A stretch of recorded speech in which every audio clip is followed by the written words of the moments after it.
మహేష్ బాబు ఇంకా రాజమౌళి కోసం మేకోవర్ అవుతూనే ఉన్నారు. మరొక వైపు పవన్ ఏమో ఇంకొన్నాళ్ళు రాజకీయాల్లో బిజీగా ఉండబోతున్నారు. రవితేజ, రామ్ లాంటి హీరోలందరూ ప్రమోషన్స్ తో బిజీ. అయినా ఇలా ముక్కలుగా ఎందుకు, కానీ మొత్తం షూటింగ్ అప్డేట్స్ చూసేయండి.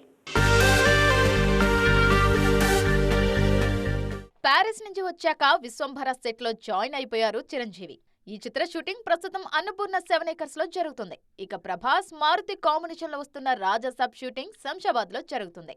అల్లు అర్జున్ పుష్ప 2 షూటింగ్ కొన్ని వారాలుగా రామోజీ ఫిల్మ్ సిటీలోనే నడుస్తుంది. డిసెంబర్ 6నే ఈ చిత్రం వస్తుందంటున్నారు మేకర్స్. జూనియర్ ఎన్టీఆర్ దేవర కీలక షెడ్యూల్ అల్యూమినియం ఫ్యాక్టరీలో జరుగుతుంది.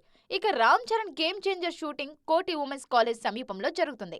వెంకటేష్, అనిల్ రావిపూడి సినిమా షూట్ కేరళలోని పొల్లాచ్చిలో జరుగుతుంది. నితిన్, వెంకీ కుడుముల రాబిన్హుడ్ షూట్ అరకుకు షిఫ్ట్ అయింది. మిస్టర్ బచ్చన్ ప్రమోషన్స్ తో పాటు భాను బొగ్గవరపు దర్శకత్వంలో నటిస్తున్న సినిమాతో బిజీగా ఉన్నారు రవితేజ. జైపూర్ షెడ్యూల్ పూర్తి చేసి హైదరాబాద్ పయనమయ్యారు NBK 109 టీం. దీనికి సంబంధించిన ఫోటోలను కూడా సోషల్ మీడియాలో షేర్ చేశారు బాబీ. దసరా కానుకగా ఈ సినిమాను విడుదల చేయాలని చూస్తున్నారు మేకర్.